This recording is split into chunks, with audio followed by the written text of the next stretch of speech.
أعمالنا من يهده الله فلا مضل له ومن يضلله فلا هادي له ونشهد أن لا إله إلا الله وحده لا شريك له ونشهد أن سيدنا وسندنا وحبيبنا ومولانا محمدا عبده ورسوله أما بعد قال الله تبارك وتعالى في القرآن المجيد والفرقان الحميد أعوذ بالله من الشيطان الرجيم بسم الله الرحمن الرحيم لا تنالوا البر حتى تنفقوا مما تحبون وما تنفق من شيء فإن الله به عليم قال النبي صلى الله عليه وسلم الصدق ينجي والكذب يهلك صدق الله مولانا العظيم وصدق رسوله النبي الكريم نحن على ذلك من الشاهدين والشاكرين والحمد لله رب العالمين. معزز بزرگوں اور عزیز ساتھیوں، اللہ رب العزت نے ہمیں ایک دوسرے کا خیر خواہ اور ایک دوسرے کے ساتھ ہمدردی کا اور ایک دوسرے کے ساتھ خلوص و محبت کے ساتھ اتفاق و اتحاد کا درس دیا ہے تاکہ ہمارے اندر اپنی ایک سوسائٹی قائم رہے اور آپس میں محبت و خلوص کے ساتھ رہے، اور اللہ رب العزت خود فرماتا ہے تو نیک لوگ وہ ہیں جن کو اللہ تبارک و تعالیٰ نے تقوی اور پرہیزگاری عطا فرمایا ہے، اور ان کے ساتھ اللہ تبارک و تعالیٰ محبت کا، شفقت کا معاملہ فرماتے ہیں۔ یہ رب کریم کا بڑا ہی احسان ہے کہ آج انسانوں میں وہ ہمدرد، وہ غمخوار، وہ ایک دوسرے کے ساتھ خلوص و محبت کے ترانے گانے کے ساتھ، ان کے ساتھ ہمدردی،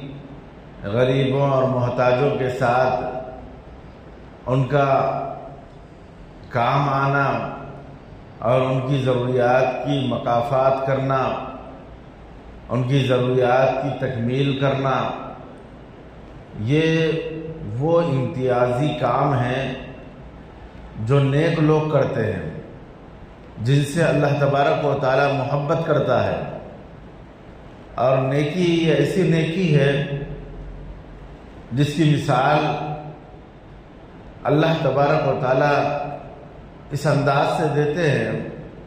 کہ اس کا بدلہ میں خود دینے والا ہوں اور میں خود ان سے محبت کرنے والا ہوں جو نیکی کرتے ہیں۔ اور نیکی میں وہ کون سی نیکی؟ جو اللہ کے راستے میں ایک دوسرے کے ساتھ خلوص و محبت کے لیے خرچ کرتے ہیں اور اپنی پسندیدہ اور محبوب چیزوں کو ان لوگوں کے لیے نچھاور کرتے ہیں،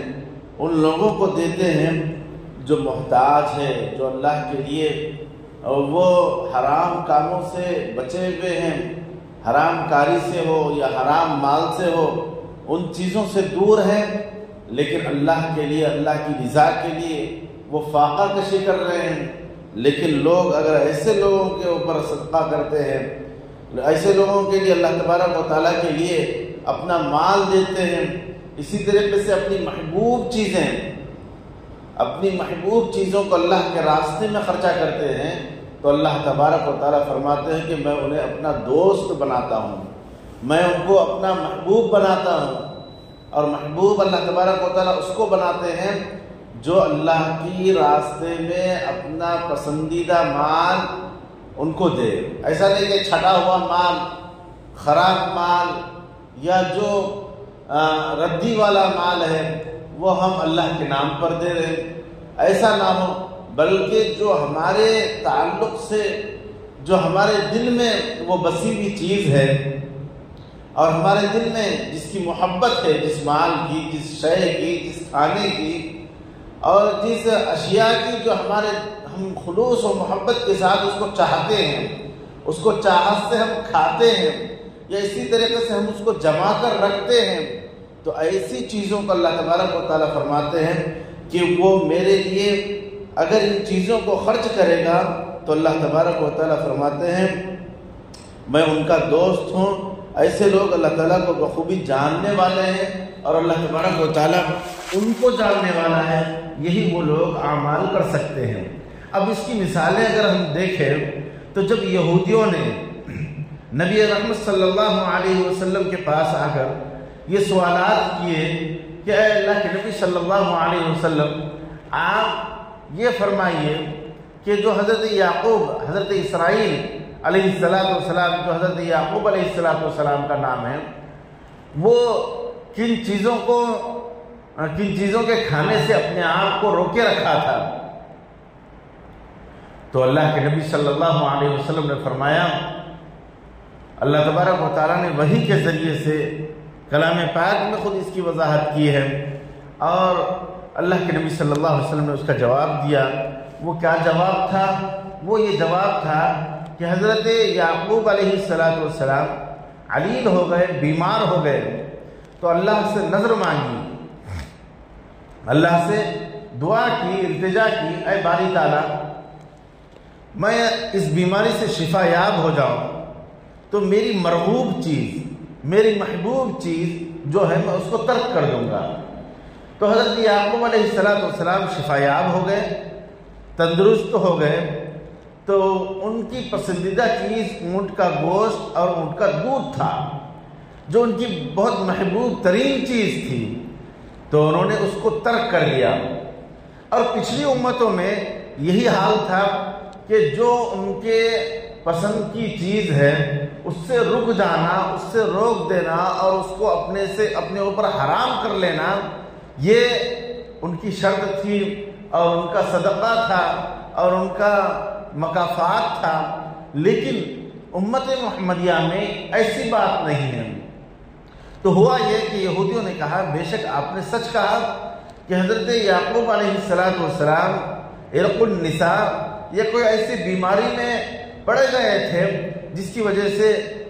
بہت پریشان رہا کرتے تھے، اور ایسی مسلسل بیماری تھی وہ جس کی وجہ سے اللہ تبارک و تعالیٰ سے نظر مانگی۔ وہ نظر یہ تھی اے باری تعالیٰ مجھے شفا یاب کر دے تو میں اونٹ کا گوشت اور اس کا دودھ نہیں پیوں گا، میں اپنے اوپر حرام کر لوں گا۔ اسی کی نسبت سے اللہ تعالیٰ نے بنی اسرائیل پر اونٹ کو حرام کر دیا تھا۔ لیکن حضرت آدم علیہ السلام سے لے کر آج تک کوئی جانور، کوئی چیز جو حلال ہے وہ کوئی حرام نہیں تھی۔ جیسے کہ اونٹ کا گوشت تھا وہ بھی حرام نہیں تھا، لیکن حضرت یعقوب علیہ السلام ہی کے حد تک تھا۔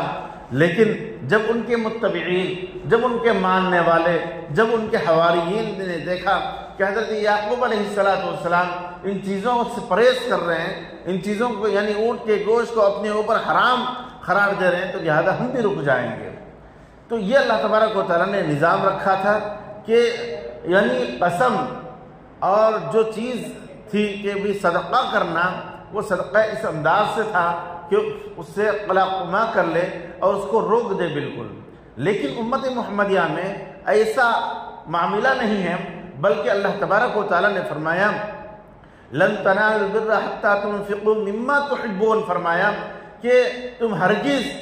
اس چیز کو اللہ کے راستے میں دے دو جو اپنے لیے پسند کیا کرتے ہو، تو اللہ تبارک و تعالیٰ تمہیں محبوب بھی رکھے گا اور تمہیں مقرب بندوں میں بنائے گا۔ تو اللہ تبارک و تعالیٰ نے یہ ایسی چیز ہم کو عنایت فرمائی ہے کہ ہم اپنی محبوب چیز دوسروں کو دے کر پھر ہم کو استعمال بھی کر سکتے ہیں، پھر ہم اس کو حاصل بھی کر سکتے ہیں، پھر ہم اس کو کما بھی سکتے ہیں۔ یہ اللہ تبارک و تعالیٰ نے ایک راستہ بنایا ہے۔ تو اللہ تعالیٰ نے مومنوں کے اندر، مسلمانوں کے اندر، ایمان والوں کے اندر ایک خلوص و محبت کا جو تانتا رکھا ہے، اس سے اللہ تعالیٰ نے ایک دوسرے کی مضبوطی رکھی ہے، ایک دوسرے کے کھانے مضبوط کیے ہیں۔ اب اس کے لیے اللہ تعالیٰ نے یہ رکھا ہے کہ تم آپس میں صدقہ کرو، اور صدقہ بھی وہ کیا کرو جو تمہارے دل میں جس کی محبت بیٹھ گئی ہے۔ تم اگر جو تم اپنے آپ کے لیے پسند کرتے ہو تو اپنے بھائی کو بھی وہی دو، اپنے چاہنے والے کو بھی وہی دو۔ تم جس کو صدقہ کرنا چاہتے ہیں وہی چیز دو جو تمہارے دلوں کے اندر پیوست ہے، تمہارے دلوں کے اندر جن کی محبت ہے، تمہارے دلوں کے اندر جس کی چاشنی ہے، اس چیز کو اللہ کے راستے میں خرچ کرو۔ اب اس کے بارے میں مفسرین نے بہت سارے واقعات لکھے ہیں، جس کو علامہ ابن کثیر علیہ رحمہ نے اپنی کتاب میں لکھا ہے کہ نبی رحمت صلی اللہ علیہ وسلم کے دربار میں حضرت ابو طلحہ رضی اللہ تعالیٰ جو انصار کے بہت بڑے مالدار صحابہ تھے، انصاری صحابہ میں سے بہت بڑے مالدار صحابی تھے، وہ اللہ کے نبی صلی اللہ علیہ وسلم کے پاس آئے جب یہ آیت نازل ہوئی لن تنالوا البر حتى تنفقوا مما تحبون، تو تشریف لائے اور عرض کیا نبی رحمت صلی اللہ علیہ وسلم، میں نے دیکھا کہ میں اپنا تمام مال کا جائزہ لیا اور تمام چیزوں کو بغور دیکھا تو مجھ کو سب سے زیادہ پسندیدہ باغ وہ باغ جو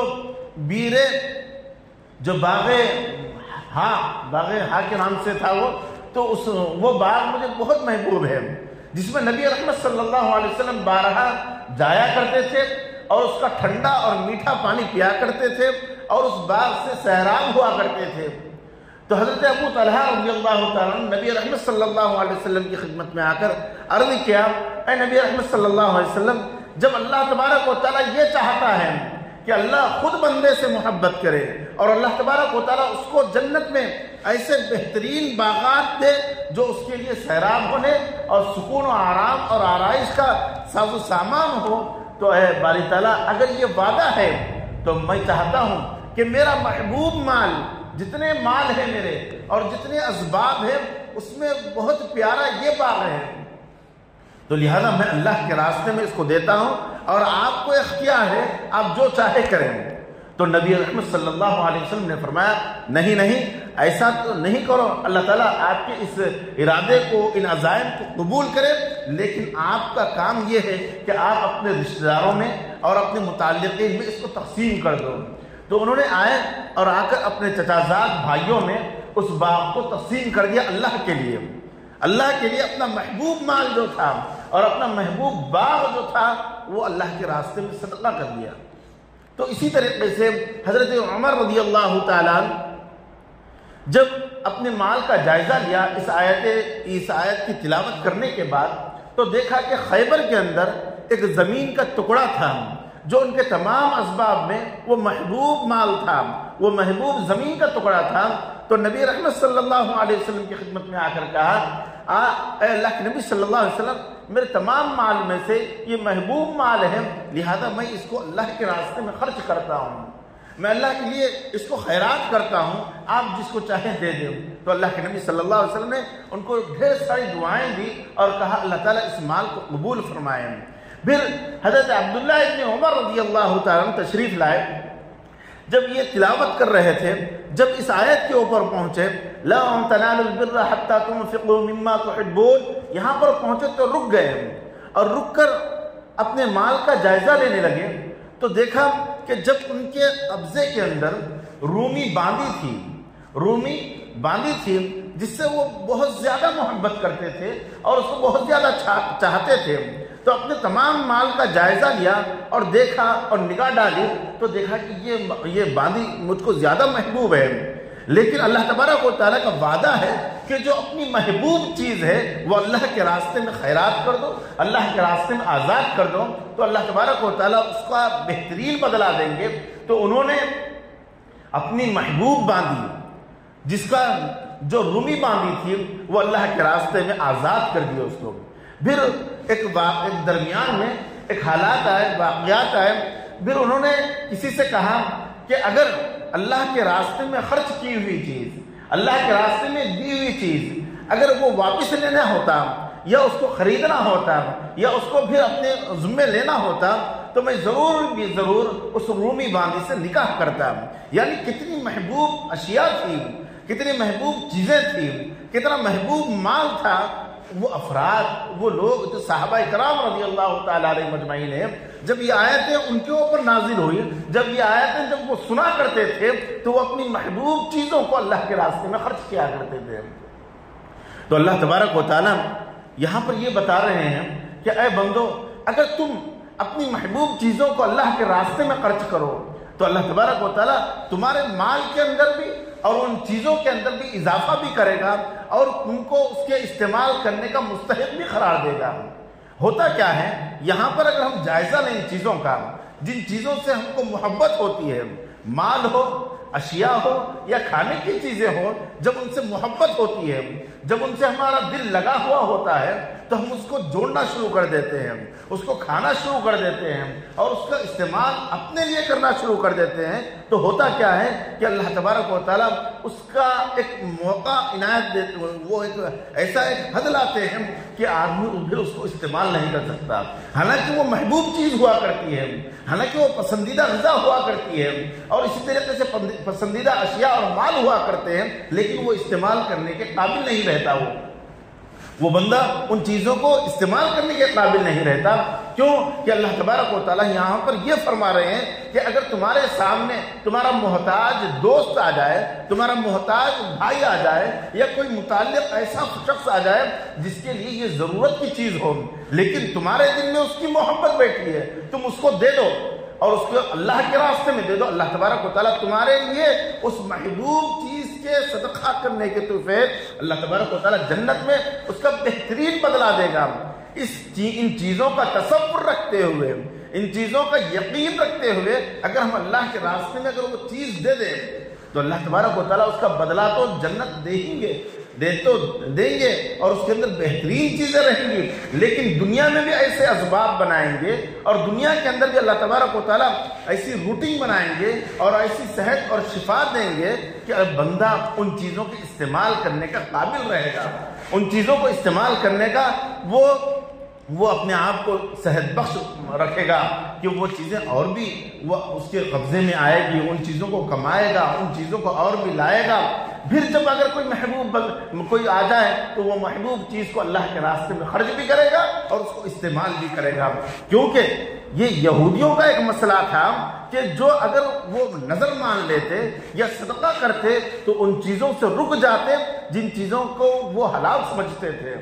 لیکن مسلمانوں کے لیے، مومنوں کے لیے، امت محمدیہ کے لیے ایک ایسی چیز بنائی ہے کہ اگر تم کسی چیز کی نظر مان لو، کسی چیز کے اوپر قسم کھا لو یا کسی چیز کا صدقہ کرنے کا ارادہ کر لو تو تمہارے لیے یہ ضروری ہے کہ اپنی محبوب چیز دے دو اللہ کے راستے میں، لیکن اس سے رکنا نہیں ہے، بلکہ پھر اس کو حاصل کر سکتے ہو، پھر اس کو پا سکتے ہو، پھر اس کو کما سکتے ہو، پھر اللہ کے راستے میں خرچ کرو. کیونکہ اللہ تبارک و تعالیٰ ایک کے بدلے 10 دیتا ہے. جو بندہ اللہ کے راستے میں صدقہ کرتا ہے دنیا میں اس کا بدلہ دیتے ہیں اللہ تبارک و تعالیٰ. دنیا میں اللہ تعالیٰ اس کو 10 گنا بڑھ کر اس کو اللہ تعالیٰ اس کو لوٹاتے ہیں. حضرت اماں عائشہ رضی اللہ تعالیٰ سفر پر تھی، ان کی باندی وہاں ساتھ میں تھی، تو ساتھ رہنے کے بعد حضرت اماں عائشہ رضی اللہ تعالیٰ توشہ دان میں اپنا توشہ لے کر تھی، تو کھانے کے لیے صرف ایک روٹی تھی. تو ایک سائل آیا اور سوال کیا کہ میں بھوکا ہوں، مجھے کھانے کے لیے کچھ دو. تو حضرت اماں عائشہ رضی اللہ تعالیٰ نے کہا اپنی باندی سے کہ وہ جو روٹی ہے وہ روٹی اس کو خیرات کر دو. تو اس باندی نے کہا اماں جان ایک ہی روٹی ہے اور ہم دونوں ہیں، کھانے کے لیے کیسے ہوگا؟ تو حضرت اماں عائشہ رضی اللہ تعالیٰ نے کہا پہلے اس کو صدقہ کر دو. صدقہ کر دیے. کچھ ہی دیر میں کوئی لوگ آئے اور انہوں نے 3 روٹی لا کر دیے. تو حضرت اماں عائشہ نے کہا کتنے روٹی ہیں؟ انہوں نے کہا کہ 3 روٹی ہیں. تو کہا کہ ہمیں اس چیز کی ضرورت نہیں ہے، واپس کر دیں. اسی طریقے سے کوئی دوسرا شخص آیا، اس نے 5 روٹی لا کر دیے. تو حضرت اماں عائشہ نے کہا یہ ہمارے لیے نہیں ہے، لہذا ہم کو اس چیز کی ضرورت نہیں ہے. تو وہ باندی پریشان ہے کہ بھوک کا وقت ہے، 3 آئے 5 آئے اور یہ انکار کرتے جا رہے ہیں، حالانکہ ہم کو بھوک کی ضرورت ہے، اب کھانے کی ضرورت ہے، لہذا ہم کیا کریں؟ پھر تھوڑی دیر بعد 8 روٹی آئے تو حضرت ام عائشہ نے کہا کہ ہم کو ان روٹیوں کی ضرورت نہیں، واپس کر دیں۔ تو وہ باندھی پریشان ہو رہی ہے کہ چاہوں تو میں رکھ لوں اور اس کو چھپا لوں اور کھا لوں، لیکن اما عائشہ کا حکم ہے کہ وہ نہ لیں۔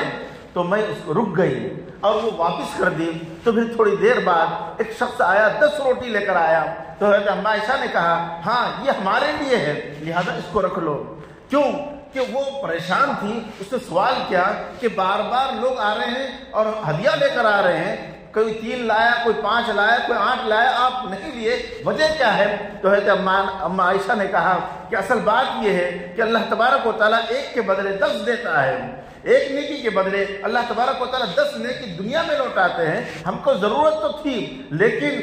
اللہ تبارک و تعالیٰ کا وعدہ بھی مجھے دیکھنا تھا، لہذا اللہ تبارک و تعالیٰ نے اپنا وعدہ پورا کیا۔ میں خلوص کے ساتھ اور اللہ تبارک و تعالیٰ کا حکم بجا لاتے ہوئے اللہ کے راستے میں میری محبوب چیز جو مجھ کو ابھی فی الوقت ضرورت بھی ہے، بھوک بھی لگی ہے، اس کے نتیجے میں بھی میں نے اللہ کے لیے، اللہ کے راستے میں یہ روٹی صدقہ کی تھی۔ اللہ تبارک و تعالیٰ اس کا لوٹا کر 10 گنا بڑا اللہ تبارک و تعالیٰ اسباب بناتے ہیں اور وہ ذریعہ بھی بناتے ہیں اللہ تعالیٰ کہ اس کو کھانے کی بھی توفیق دیتے ہیں۔ اگر ہمارے پاس اسباب ہو، مال ہو، چاہت کی چیزیں ہوں، لیکن کھانے کی صلاحیت نہ ہو، کھانے کی سکت نہ ہو، کھانے کی ہمارے اندر قوت نہ ہو، تو عزیز ساتھی وہ مال صرف حسرت کے علاوہ اور کچھ نہیں ہو سکتا۔ حسرت بھری آنکھوں سے دیکھنے کے بجائے اگر ہم اللہ کے راستے میں اس کو جب ہم استعمال کرنے کے قابل تھے، جب ہم اس کے محبت سے چاہا کرتے تھے، لیکن اللہ کے راستے میں جب ہم اس کو خرچ کر دیں تو اللہ تبارک و تعالیٰ ہمارے اندر وہ صلاحیتیں، وہ صحتیں اور وہ خوبیاں عطا فرماتا ہے کہ بندہ اس کو بار بار استعمال بھی کر سکتا ہے اور بار بار اپنے لیے اس کو ہضم بھی کر سکتا ہے اور اس کو مستقل اپنے ملکیت میں رکھ بھی سکتا ہے، اور اللہ تبارک و تعالیٰ اس کا بہترین بدلہ کل قیامت میں بھی دیں گے۔ تو عزیز ساتھیوں، اللہ تبارک و تعالیٰ نے ہمارے لیے اور ساری انسانیت کے لیے اور قیامت تک کے آنے والے تمام انسانیت کے لیے یہ سبق دیے ہیں کہ صحابہ کرام کی زندگی کو دیکھیں اور ان کی زندگیوں کا مطالعہ کریں، اور ان کے حالات سے ہم اگر سبق لینا چاہیں تو بہت سارے اسباب ملتے ہیں۔ دیکھیں کہ حضرت عمر رضی اللہ تعالیٰ جو اپنی محبوب زمین تھی، جب اللہ کے راستے میں خرچ کیے تو اللہ تبارک و تعالیٰ نے قوم دنیا کا خلیفہ ان کو بنا دیا۔ وہ ان دنیا کے وہ خلیفہ تھے، اللہ تبارک و تعالیٰ نے اتنا بڑا بادشاہ بنایا تھا کہ بڑے بڑے سورما اللہ حضرت عمر کا نام لے کر کانپ جایا کرتے تھے۔ صرف جب دوسرے ملک سے بادشاہ کے وزراء آئے اور حضرت عمر سے ملنا چاہے تو لوگ عوام تھی، جب ان سے پوچھے کہ حضرت عمر جو تمہارے بادشاہ ہے وہ کہاں ہیں، تو کہا کہ اب یہ جو وقت ہو رہا ہے اس وقت پر وہ مسجد نبوی میں رہتے ہیں اور وہ وہاں آرام کرتے ہیں۔ جب وہ لوگ وزراء وہاں پر پہنچے تو دیکھا کہ حضرت عمر رضی اللہ تعالیٰ ایک اینٹ کے اوپر چٹائی ڈال کر وہاں سو رہے ہیں، ایک ہاتھ نیچے رکھ کر سنت کے مطابق سو رہے ہیں۔ تو وہ حیران رہ گئے کہ اتنا بڑا بادشاہ اور اس کے نام سے بڑے بڑے سلطنتیں کانپ جاتی ہیں، لیکن یہ ایک آرام سے سو رہا ہے، نہ اس کو کوئی فوج ہے، کوئی لشکر کوئی نہیں ہے، یہ کیا وجہ ہے؟ تو حضرت عمر رضی اللہ تعالیٰ نے فرمایا یہ اللہ تبارک و تعالیٰ نے ہمیں اطمینان دیا ہے کہ جو ہمارے پاس اشیاء رہتی ہے اور جو ہم اللہ کے لیے خرچ کرتے ہیں، اور اللہ تبارک و تعالیٰ نے جو ہم کو مال و اسباب کیے ہیں ان کو ہم اللہ کے لیے ایسا خرچ کرتے ہیں جیسے کہ اللہ تبارک و تعالیٰ نے ہم سے مطالبہ کیا ہے، لَن تَنَالُوا الْبِرَّ حَتَّى تُنْفِقُوا مِمَّا تُحِبُّونَ، کہ تم اگر مجھ کو محبوب بنانا چاہتے ہو، میرے مقرب بندے بننا چاہتے ہو، میرے قریب ہونا چاہتے ہو، تو تمہارے لیے ضروری ہے کہ تم ان اشیاء کو، ان چیزوں کو اور ان سامان کو جو تمہارے دلوں کے اندر ان کی محبت ہے، جو تمہارے دلوں کے اندر ان کی چاہت ہے، ان چیزوں کو اللہ کے راستے میں خرچ کرو، تو اللہ تبارک و تعالیٰ تمہیں دوگنا تیگنا کیا اللہ تبارک و تعالیٰ بے شمار دے گا، جتنا خلوص تمہارے اندر ہوگا اتنے خلوص کے مطابق اللہ تبارک و تعالیٰ تمہیں دنیا میں ان چیزوں سے میسر کرے گا، اور آخرت جو لامحدود زندگی ہے اس کے اندر اللہ تبارک و تعالیٰ کامیابی کے ساتھ اللہ تبارک و تعالیٰ جنت میں وہ مقامات اور وہ مرتبے بڑھائیں گے۔ اللہ تبارک و تعالیٰ ہم سب کو ان چیزوں کے مطابق عمل کرنے کی توفیق نصیب فرمائیں، اور جو اپنی محبوب چیزیں ہیں ان چیزوں کو اللہ کے راستے میں دل کھول کر خلوص و محبت کے ساتھ اللہ تعالیٰ کے راستے میں خرچ کرنے کی توفیق نصیب فرمائیں۔ یہ توفیق خداوندی ہوتی ہے، جو بندہ جتنی اللہ سے خلوص و محبت کے ساتھ دعائیں اور التجائیں کرتا ہے اور اللہ تبارک و تعالیٰ کی طرف لو لگاتا ہے اور اللہ تبارک و تعالیٰ کی طرف متوجہ ہوتا ہے، اللہ تبارک و تعالیٰ اتنا ہی اس کا سہارا بنتے ہیں اور وہ اسباب بناتے ہیں کہ بندہ دنیا کے اندر بھی خوشحال اور خوش عیش زندگی گزار سکتا ہے، اور آخرت جو اللہ تبارک و تعالیٰ نے نعمتوں سے بھر رکھے ہیں مومنین کے لیے، ایمان والوں کے لیے، اللہ سے محبت رکھنے والوں کے لیے، اللہ تبارک و تعالیٰ اس میں بھی اس کو کشادہ جنت عطا فرمائیں گے اور بے شمار نعمتوں سے اس کو سرفراز فرمائیں گے۔ لیکن شرط اول یہ ہے کہ ہم دنیا کے اندر ہم محدود نہ رہیں، اپنے ذہن کو، دل و دماغ کو محدود نہ رکھیں بلکہ کشادہ رکھیں، اللہ کے راستے میں ہم جو دینا چاہیں بالکل کھل کر دیں، اور اللہ تبارک و تعالیٰ سے خلوص و محبت کا ایک ایسا ذریعہ بنائیں کہ اللہ تبارک و تعالیٰ ان بندوں کو، ان لوگوں کو جتنا خلوص ہوا کرتا ہے اس خلوص کے مطابق اس کو کشادگی کے ساتھ دیتے ہیں۔ جیسے کہ حضرت عمر رضی اللہ تعالیٰ عنہ کا واقعہ اور بھی صحابہ کرام رضی اللہ تعالیٰ عنہ مجمعین، جب انصار صحابہ کے پاس مہاجرین آئے تو وہ اپنے جائیدادوں کو کھول کر رکھ دیے، اپنے گھر بار کے درباروں کو کھول کر رکھ دیے کہ جو چاہے تم لو، لیکن اللہ تعالیٰ نے ان کو ایسا نوازا کہ شہنشاہیں، بادشاہیں اور جو قیصر و کسریٰ جو بڑے بڑے سپر پاور طاقتیں تھی اللہ تعالیٰ نے ان کے قدموں میں لا کر رکھ دیے۔ اللہ تبارک و تعالیٰ ہم سب کو سمجھ کر ان باتوں پر عمل کرنے کی توفیق نصیب فرمائیں، اللہ کی محبت، اللہ کی چاہت ہمارے اپنے دل میں پیدا فرمائیں، اور اللہ تبارک و تعالیٰ کے لیے ہم اپنے عزیز مالوں کو خرچ کرنے کی توفیق نصیب فرمائیں، کیونکہ یہ مال، یہ اسباب، یہ چیزیں اگر دنیا میں اگر ہم اللہ کے راستے میں خرچ کریں تو یہ ہمارے لیے اجر و ثواب کا باعث ہے، اگر ہم چھوڑ کر مرے تو یہ ورثہ کے لیے ہے اور یہ اس کا حساب ہمیں کل لینا پڑے گا۔ اللہ تبارک و تعالیٰ ہم سب کو سمجھ کر عمل کرنے کی توفیق نصیب فرمائے، آمین۔ وما علینا الا البلاغ، جو احباب سنت نہیں پڑھے سنت پڑھے۔